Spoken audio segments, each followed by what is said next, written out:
Hello friends, स्वागत है आप सभी का हमारे चैनल चलो फिल्म सिने में।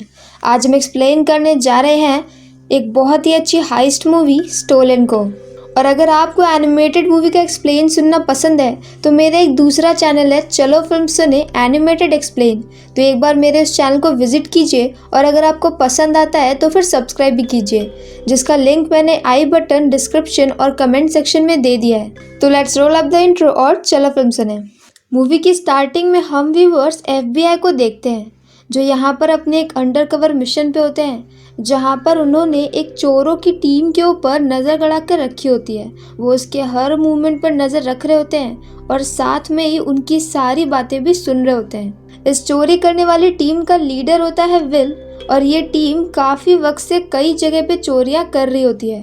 और विल अमेरिका का नंबर 1 चोर होता है, जिसे एफबीआई आज तक पकड़ नहीं पाई होती है। और फाइनली उन्हें एक लिंक मिला होता है कि आज रात में विल चोरी करने वाला है, इसीलिए वो लोग विल के ऊपर नज़र रखे होते हैं ताकि उसे रंगे हाथों पकड़ सके।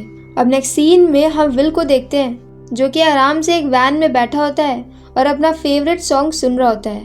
वो ये सॉन्ग हमेशा चोरी करने से पहले ज़रूर सुनता है, क्योंकि उसका फेवरेट सॉन्ग होता है और इसे सुनने के बाद उसकी चोरी कभी भी ख़राब नहीं होती है। पर यहाँ पर उसका दूसरा टीममेट विंसेंट वो इस सॉन्ग सुन सुनकर बोर हो चुका होता है और उसे गुस्सा आ रहा होता है। पर तभी उन्हें हॉयट का कॉल आता है और वो उन्हें बताता है कि उसने कैमरास को जैम कर दिया है।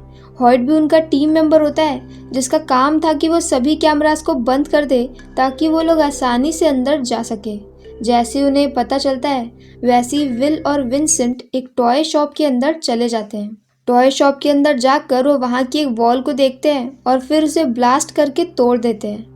तोड़ने के बाद वो उसके अंदर चले जाते हैं और दूसरी तरफ एक वॉल्ट होता है। यहाँ तक एफबीआई उनकी सारी बातें सुन रही होती है, लेकिन फिर भी वो वेट करती है ताकि वो एकदम पीक पॉइंट पे जाकर के उन्हें पकड़ सके। अब वो वॉल्ट के अंदर एक बॉम्ब ब्लास्ट करके एक होल बना देते हैं, जिसके बाद विल उसके अंदर देखते हुए अंदर का लॉक खोल देता है और फाइनली उनका वॉल्ट ओपन हो जाता है।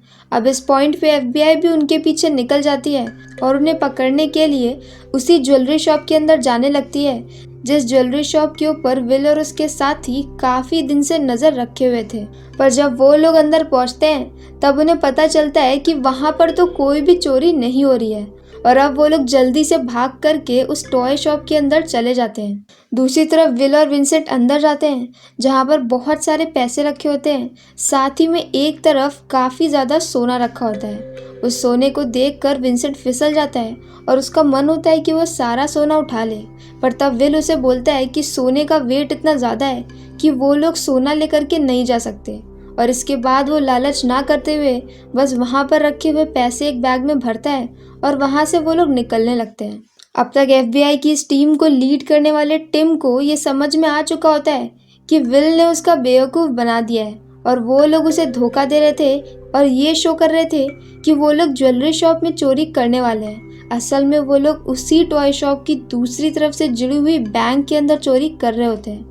और ये समझ में आते ही वो लोग जल्दी से बैंक के अंदर एंटर करते हैं, पर अब कुछ भी नहीं हो सकता क्योंकि विल और विंसेंट पीछे वाले रास्ते से निकल चुके होते हैं। यहाँ पर जब वो लोग पीछे वाले रास्ते से निकल रहे थे तब एक आदमी उन्हें देख लेता है, तो इस पर विंसेंट सोचता है कि वो उसे मार दे ताकि कोई भी उसके पीछे सबूत ना छूटे। पर विल ऐसा करने से मना कर देता है क्योंकि वो एक चोर होता है, खूनी नहीं। पर यहाँ पर विंसेंट नहीं मान रहा होता है, तो इस बात पर विल और विंसेंट का झगड़ा शुरू हो जाता है। यहाँ पर गली के सामने रायली और हॉयट वैन के अंदर बैठे होते हैं और उनका वेट कर रहे थे, पर वहाँ सामने उनका झगड़ा चल रहा था। इस झगड़े में गलती से विंसेंट के पैर पे गोली लग जाती है, तो इसके बाद विल उसे जैसे तैसे खींचते हुए वैन के अंदर लेकर चला आता है। पर अब वो देखता है कि उसका पैसों का बैग तो वहीं पर रह गया जहाँ पर उनका झगड़ा चल रहा था, तो वो जल्दी से वापस जाता है उस पैसों के बैग को लेने के लिए। पर अब तक हॉयट बहुत ज़्यादा डर चुका होता है और उसे लगता है कि शायद वो लोग पकड़े जाएंगे, इसीलिए राइनी के लाख मना करने के बाद भी वो वैन की ड्राइविंग सीट पर जाता है और वैन को वहाँ से भगा देता है। अब विल के पास पैसों वाला बैग होता है और वैन वहाँ से जा चुकी होती है, पर तभी वहाँ पर पुलिस की कार आ जाती है, तो वो पुलिस से लड़ता है और उनको ही मार कर उन्हीं की कार के अंदर बैठ जाता है और पैसे लेकर वहाँ से भागने लगता है। अब बाकी सारी पुलिस की कार भी उसका पीछा करने लगती है और अब उनके लिए उसे पकड़ना और भी ज़्यादा आसान हो चुका होता है, क्योंकि पुलिस की कार होने की वजह से वो उसे आसानी से ट्रैक कर सकते हैं। यहाँ पे विल जैसे तैसे सबसे बचते हुए एक बिल्डिंग के अंदर घुस जाता है, पर अब यहाँ पर बिल्डिंग के सामने बहुत सारी पुलिस की कार आ चुकी होती है और उसे हर तरफ से घेरा जा चुका होता है। अब थोड़ी देर बाद वो बिल्डिंग से बाहर निकल आता है और सरेंडर कर देता है, पर यहाँ पर उसके पास पैसे नहीं होते हैं और पुलिस को अंदर ढूंढने पर भी पैसे नहीं मिलते हैं। पकड़े जाने के बाद उसे जेल हो जाती है और जहाँ पर उसे 8 साल की सज़ा होती है, पर इस सज़ा के बीच में उसने अपने किसी भी पार्टनर का नाम और साथ ही में पैसे कहाँ हैं, ये दोनों ही बातें कभी भी पुलिस को नहीं बताई थी। अब सीन शिफ्ट होता है और 8 साल बीत चुके होते हैं और आज फाइनली विल जेल से रिहा हो जाता है। जब वो जेल से बाहर निकलता है तो टिम उसे लिफ्ट देता है, क्योंकि टिम जानना चाहता है कि असल में सारे पैसे कहाँ पर हैं, क्योंकि वो पैसे पूरे 10 मिलियन होते हैं। पर विल यहाँ पर बोलता है कि उसके पास पैसे नहीं है और ऐसा बोलकर वो अपनी बेटी के घर के सामने उतर जाता है। यहाँ पर उसका डिवोर्स हो चुका था और उसकी वाइफ अब एक दूसरे हस्बैंड के साथ रह रही थी और वो यहाँ पर 8 साल बाद अपनी बेटी से मिलने आया होता है। पर अब यहाँ पर उसकी बेटी, जिसका नाम होता है एलिसन, वो काफ़ी ज़्यादा बड़ी हो चुकी होती है और वो डिप्रेशन का शिकार होती है, क्योंकि उसकी मॉम और डैड दोनों ही उसे छोड़कर चले गए थे। मॉम अपनी दूसरी शादी में बिजी थी और डैड को तो जेल ही हो गई थी। तो यहाँ पर वो विल के समझाने पर भी उसकी बात नहीं सुनती है और उसे छोड़ करके एक टैक्सी में बैठ करके निकल जाती है। इसके बाद यहाँ से उदास विल राइली के पास जाता है। राइली अब एक बार में काम करती है। यहाँ पर वो विल को देख करके बहुत ज़्यादा खुश होती है। अब मूवी में ये बात बिल्कुल भी नहीं दिखाई गई है कि 8 साल बाद उसे कैसे पता चल गया कि राइली कहाँ पर काम करती है। अब जब वो राइली से बात कर ही रहा होता है कि तभी एक पैकेट में से एक फ़ोन की आवाज़ आती है। ये पैकेट वो पैकेट था जो कि एलिसन ने उसे तब दिया था जब वो उससे मिलने गया था, क्योंकि जिस दिन वो जेल से छूटा था उसी दिन एलिसन के पास ये पैकेट आया था जो कि विल के नाम का था। अब इस पैकेट को खोलने पर उसके अंदर एक फ़ोन होता है और फ़ोन की दूसरी तरफ विंसेंट होता है, जबकि थोड़ी देर पहले ही उसे राइली से पता चला था कि विंसेंट की डेथ हो चुकी है। पर अब यहाँ पर विंसेंट उसे बताता है कि उसने अपनी डेथ का झूठा नाटक किया था, क्योंकि पुलिस और वो लोग जिनसे उसने पैसे ले रखे थे वो सभी लोग उसकी जान के पीछे पड़े हुए थे और अब उसकी हालत बहुत ज़्यादा ख़राब हो चुकी है। वो बीमार है, पैर पर एक गोली लगने की वजह से उसके पास उसका पैर भी नहीं है और मौत के वक्त वहाँ पर सबूत छोड़ने के लिए उसने अपनी उंगलियां भी काट दी थी और अब उसे अपनी सारी चीज़ें वापस चाहिए। इसीलिए वो विल को बताता है कि उसने उसकी बेटी एलिसन को किडनैप कर लिया है। असल में विंसेंट अब एक कैब ड्राइवर होता है और जब एलिसन एक टैक्सी लेकर के चली जाती है तो वो टैक्सी विंसेंट की होती है और इस वक्त वो उसी की टैक्सी में बैठी होती है और अब विंसेंट विल को ब्लैकमेल करता है। वो उसे कहता है कि अगर उसने वो 10 मिलियन लाकर उसको नहीं दिए तो फिर वो उसकी बेटी को मार देगा। यहाँ पर विल उसे समझाने की बहुत कोशिश करता है कि उसके पास पैसे नहीं है, पर विंसेंट को लगता है कि वो झूठ बोल रहा है। तो विल उससे बोल देता है कि उसके पास पैसे हैं, लेकिन वो उसके लॉयर के पास है और उसका लॉयर दूर एक सिटी में रहता है, तो वहाँ तक पहुँचने के लिए उसे 24 घंटे का वक्त लगेगा। तो अब विंसेंट उसे सिर्फ 12 घंटे का टाइम देता है और बोलता है कि अगर इस 12 घंटे में वो पैसे लेकर के नहीं आया तो फिर वो एलिसन को मार देगा। साथ ही वो फ़ोन जो कि उसने विल के पास भेजा है, इस फ़ोन के अंदर एक ट्रैकर है, तो वो पूरे रास्ते उसे ट्रैक करता जाएगा और उसे उसकी हर कॉल का रिप्लाई देना पड़ेगा। अगर एक बार भी ऐसा हुआ कि विंसेंट ने कॉल किया और विल ने नहीं उठाया तो फिर वो एलिसन को मार देगा। अब विल यहाँ पर उसकी सारी बातें मान लेता है और वो जल्दी से एक स्टेशन के पास जाता है। स्टेशन पर वो स्टेशन की दुकान से एक फ़ोन खरीदता है और विंसेंट के दिए हुए फ़ोन में कुछ ऐसी सेटिंग कर देता है जिसकी वजह से अब उस फ़ोन के ऊपर कोई भी कॉल आएगी तो वो फॉरवर्ड हो जाएगी उस नए फ़ोन पर जो कि अभी अभी विल ने लिया है। इसके बाद वो फ़ोन को उसी शहर जाने वाली ट्रेन के अंदर रख देता है जिस सिटी में लॉयर है, ऐसा उसने विंसेंट को बताया था। और अब यहाँ से विल नेक्स्ट सीन में टिम के पास जाता है। यहाँ पर वो टिम को अपनी सारी प्रॉब्लम बताता है तो टिम को लगता है कि शायद वो उसे बेवकूफ़ बना रहा है और 10 मिलियन डॉलर अभी भी उसी के पास है और वो चाहता है कि पुलिस उसकी बातों पे ऐसा बिलीव कर ले ताकि वो आराम से पैसे लेकर वहाँ से निकल सके। अब टिम उसकी कोई भी बात नहीं मानता है और उसे अपने ऑफिस से बाहर कर देता है। पर यहाँ से जाते वक्त विल 2 ऑफिसर्स को पीट देता है और उन्हें पीट कर बेहोश करके उनका कार्ड ले लेता है। इस कार्ड से वो कंप्यूटर में एक्सेस लेता है और फिर वो देख लेता है कि हॉयट इस वक्त कहाँ पर रह रहा है।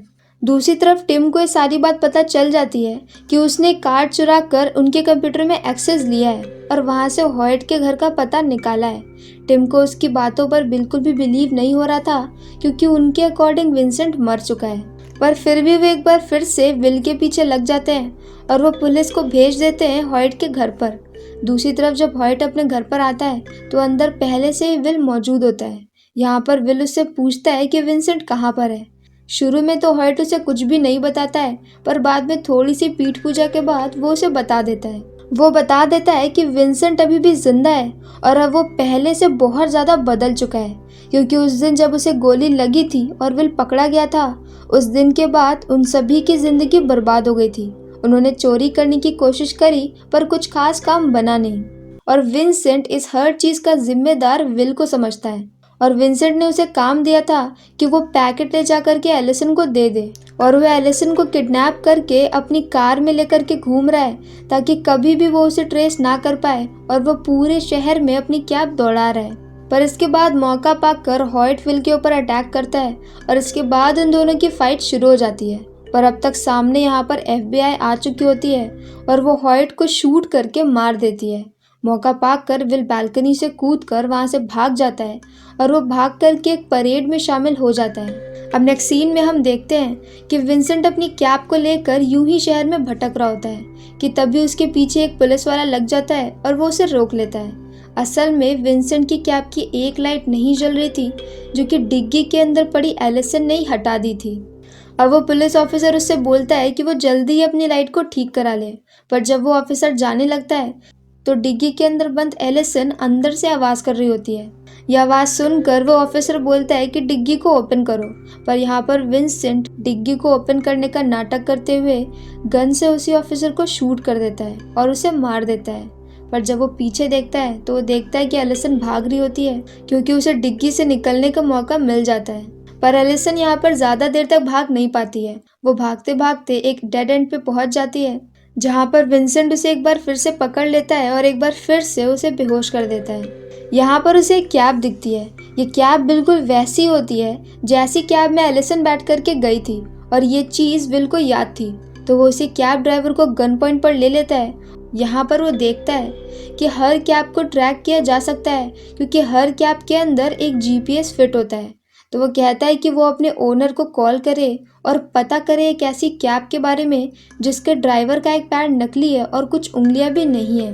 पूरी मूवी में ये कैब ड्राइवर और विल का सीन काफ़ी ज़्यादा फनी होता है और मुझे काफ़ी अच्छा लगता है। अब वो कैब ड्राइवर घबराकर अपने ओनर को कॉल करता है और वैसे ड्राइवर और उसकी कार के नंबर के बारे में बता देता है। साथ ही वो ये भी पता कर लेता है कि वो कार इस वक्त कहाँ पर है। लोकेशन पता चलने पर विल उस जगह पे जाता है और वहाँ की हर कैब को देखने लगता है। वहाँ पर उसे वैसे नंबर वाली एक कैब दिख भी जाती है, तो वो जल्दी से उसके ड्राइवर को पकड़ लेता है। पर ये विंसेंट नहीं होता है, ये कोई और होता है। इसके बाद उसे पता चलता है कि उस ड्राइवर को विंसेंट ने कहा था कि वो उसका नंबर प्लेट लगा करके अपनी कैब को चलाए, और साथ ही में उसने उसी कैब ड्राइवर की कार के अंदर अपनी कैब का GPS रख दिया होता है। और विंसेंट किस कैब में है ये विल को पता नहीं चल पाता है, पर अब तक क्योंकि FBI उसका पीछा कर रही थी तो वो यहाँ तक भी पहुँच जाती है और वो विल को अरेस्ट कर लेती है। अरेस्ट करके वो उसे कार में लेकर के जा रहे होते हैं कि तभी विल का फ़ोन रिंग करता है। ये कॉल विंसेंट का होता है, जो कि उसने ट्रेन में रखे हुए फ़ोन को किया होता है। विल बोलता है कि उसका कॉल उठाना बहुत ज़्यादा ज़रूरी है, पर वो ऑफिसर्स उसकी कोई भी बात नहीं मानते हैं, क्योंकि उन्हें लग रहा होता है कि विल झूठ बोल रहा है। तो अब विल अपने हाथों की हथकड़ी से अपने हाथ को छुड़ाने के लिए अपनी उंगली तोड़ लेता है और वो खुद को फ्री कर लेता है। इसके बाद वो उन दोनों के ऊपर ही अटैक करता है, जिसकी वजह से उनकी कार डिसबैलेंस हो जाती है और उनकी कार का एक्सीडेंट हो जाता है। अब विल जल्दी से उस फ़ोन को उठाता है और कॉल को रिसीव करता है। यहाँ पर वो हाँफ रहा होता है, तो उसकी ये आवाज़ सुनकर विंसेंट को पता चल जाता है कि विल उससे झूठ बोल रहा है और वो ट्रेन के अंदर नहीं है। अब विल उसे बोलता है कि वो काफ़ी बार बता चुका है कि उसके पास पैसे नहीं है, क्योंकि उसने अपने पैसे जला दिए थे और उसने पैसे इसलिए जलाए थे क्योंकि अगर वो पैसों के साथ पकड़ा जाता तो उसे 18 साल की जेल होती, और क्योंकि वो पैसों के बिना पकड़ा गया था तो उसे सिर्फ 8 साल की जेल हुई थी। पर विंसेंट बोलता है कि अगर उसके पास पैसे नहीं हैं तो फिर तो उसे एलिसन को मार देना चाहिए। पर इस पर विल उसे बोलता है कि वो पैसे ला करके उसे दे सकता है, क्योंकि वैसे भी वो एक चोर तो है ही, तो वो उसके लिए चोरी कर सकता है। तो विंसेंट इसके लिए मान जाता है और कॉल कट कर देता है। इसके बाद विल राइली से मिलता है और उसे बोलता है कि वो एक और बार चोरी करना चाहता है। पहले तो राइली उसका साथ नहीं देना चाहती क्योंकि वो दोबारा से क्राइम की दुनिया में वापस नहीं जाना चाहती है, पर जब उसे पता चलता है कि एलिसन किडनैप हो गई है तो फिर उसे उसका साथ देना पड़ता है। दूसरी तरफ टिम उसी कैब की कंपनी के ओनर के पास जाता है, क्योंकि उसे ऐसी रिपोर्ट आई होती है कि एक अननोन आदमी किसी कैब को लेकर के भागा है, और साथ ही में वो किसी दूसरे कैब ड्राइवर के बारे में भी पता कर रहा होता है। यहाँ पर जब टिम देखता है कि वो किस कैब ड्राइवर के बारे में पता कर रहा था, तब उसे झटका लगता है, क्योंकि असल में ये विंसेंट ही होता है। और अब उसे समझ में आ जाता है कि विल पूरे टाइम सच बोल रहा था और विंसेंट सच में जिंदा है। दूसरी तरफ विल और राइली की कार में काफी सारा सामान लेकर उसी बैंक से 5 ब्लॉक दूर एक दूसरी अबैंडन बिल्डिंग में आते हैं, जहां पर उसने मूवी की स्टार्टिंग में चोरी करी थी। यहाँ पर वो इस बिल्डिंग के अंडरग्राउंड वाले सेक्शन में चले आते हैं और फिर विल यहाँ पर कुछ देखते देखते आगे बढ़ता है। यहाँ पर अंडरग्राउंड चलते चलते वो लोग उसी सोने के नीचे पहुंच जाते हैं जिसे उसने मूवी की स्टार्टिंग में विंसेंट को चुराने से मना कर दिया था। असल में वो 8 साल जेल में बैठे बैठे बोर हो रहा था, तो उसने एक प्लान बनाया था कि अगर उसे सच में कभी वो सोना चोरी करना हुआ तो फिर वो कैसे करेगा, और आज वो इसी प्लान में काम कर रहा होता है। यहाँ पर वो नीचे की ज़मीन को तोड़ता है और फायर से ऊपर के सोने को पिघलाना शुरू कर देता है। यहाँ पर एक अलार्म भी होता है जो कि एक फिक्स टेम्परेचर से ऊपर जाने पर ट्रिगर हो जाएगा, पर यह भी विल को पता होता है और उसे पता होता है कि उतने टेम्परेचर पर वो कितना सोना निकाल लेगा। यहाँ पर वो लोग काफ़ी सारा सोना पिघला लेते हैं। वो सोना पिघल पिघल कर नीचे पानी में गिर रहा होता है और ठंडा हो रहा होता है। फिर राइली उसे वहाँ से उठाकर बैग में रख रही होती है। ये पूरा सोना जो वो लोग चुरा रहे होते हैं ये पूरे $100 मिलियन का होता है।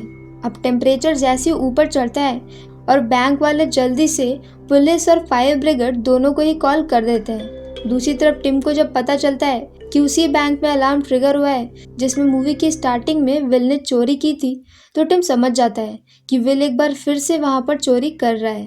तो टिम अपनी पूरी टीम के साथ उसी बैंक के अंदर जाता है, पर तब तक वो देखता है कि वो लोग वहां से जा चुके हैं और काफी सारा सोना चुरा चुके हैं। दूसरी तरफ विल और राइली की कार में सारे बैग्स रख के वहां से निकल चुके होते हैं। अब पुलिस की नज़र अभी भी उनके ऊपर होती है और वो हर जगह उन्हें फॉलो कर रही होती है।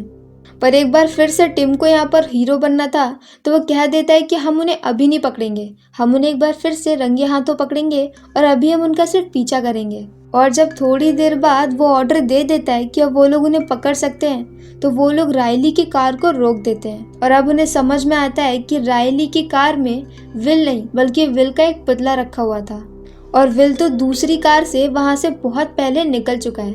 और अब क्योंकि उनके पास राइली के अगेंस्ट कोई भी सबूत नहीं होता है कि उसने चोरी करी है, इसलिए उन्हें उसे जाने देना पड़ता है। दूसरी तरफ विल को विंसेंट का कॉल आता है और विंसेंट उसे पैसे लेकर के एक अम्यूजमेंट पार्क में बुलाता है। दूसरी तरफ टिम ये अपना दिमाग लगाता है कि अगर उसने सोना चुरा लिया है तो वो सारे पैसे ले जा करके टिम को दे देगा, और विंसेंट ये चीज़ें काफ़ी वक्त से प्लान कर रहा था, तो वो कोई ऐसी ही जगह लेगा जहाँ पर वो कई बार जा चुका हो। अब वो लिस्ट निकलवाता है कि विंसेंट अपनी कैब को लेकर कहाँ कहाँ गया था, तो उसे पता चलता है कि वो एक ऐसे अम्यूजमेंट पार्क में कई बार गया था जो कि बंद पड़ा है।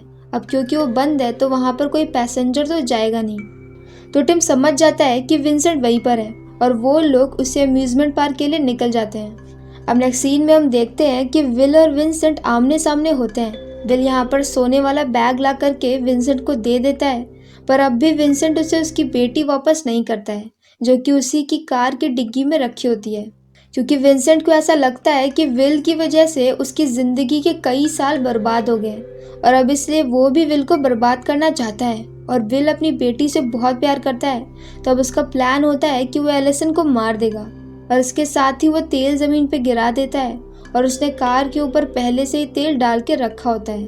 अब वो एक फायर स्टिक से उस कार को जलाने वाला होता है, पर तब विल उसके ऊपर हमला कर देता है और इन दोनों के बीच में फाइट शुरू हो जाती है। पर फिर भी उस कार में आग लग जाती है। तो अपनी बेटी को बचाने के लिए विल जैसे तैसे करके विंसेंट से फाइट करता है और फिर उस कार में बैठ जाता है। कार को वो तेज़ी से ले जाकर के पानी में गिरा देता है, जिसकी वजह से कार पानी में तो चली जाती है, पर अब कार की डिग्गी में पानी भरने लगता है। विल डिग्गी को खोलने की कोशिश करता है, पर तभी वहाँ पर पीछे से एक बार फिर से उसके ऊपर विंसेंट हमला कर देता है और उसकी दोबारा से विंसेंट के साथ फाइट शुरू हो जाती है। वो विंसेंट को मार पीट के साइड में करता है और जैसे तैसे करके डिग्गी खोल करके अपनी बेटी को बचा लेता है। पर विंसेंट अभी भी जिंदा होता है और इस बार विल को बहुत गुस्सा आता है और वो गुस्से में आकर विंसेंट को जान से मार देता है और उसे मारकर उसी कार की डिग्गी में डाल देता है और खुद बाहर निकल आता है। पर अभी तक विल के पेट में भी गोली लग चुकी थी, तो उसके पेट से काफ़ी ज़्यादा ब्लड निकल रहा होता है। पर तभी वहाँ पर टिम आ जाता है अपनी पूरी टीम के साथ और वो विल को और उसकी बेटी को बचा लेते हैं। यहाँ पर चॉपर में एलिसन बोलती है कि अब आप लोग फिर से विल को जेल के अंदर डाल देंगे क्योंकि उसने बैंक में चोरी की थी। तो अब यहाँ पर टिम बोलता है कि उसे पूरा यकीन है कि वो बैंक की चोरी विंसेंट ने की थी। टिम को यहाँ पर अपनी गलती का एहसास हो चुका था कि अगर वो शुरू में ही विल की बात मान लेता तो वो कभी भी वो चोरी नहीं करता, इसलिए इस चोरी के लिए वो विल को जिम्मेदार नहीं मानता है। अब नेक्स्ट सीन में हम एक बार फिर से टिम को देखते हैं जो कि बहुत दूर से विल के ऊपर नज़र रखे होता है। असल में उन्हें जितना भी सोना मिला था उसमें से 5 kg सोना कम था, तो टिम को अभी भी शक होता है कि वो 5 किलो सोना अभी भी विल के पास में होगा।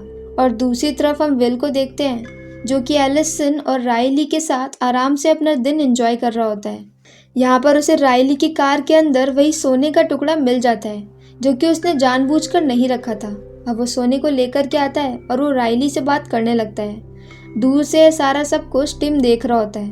अब थोड़ी देर बात करने के बाद विल इस टुकड़े को लेता है और पानी के अंदर फेंक देता है और ये देखकर फाइनली टिम को रिलैक्स फील होता है क्योंकि अब वो विल का पीछा छोड़ देगा।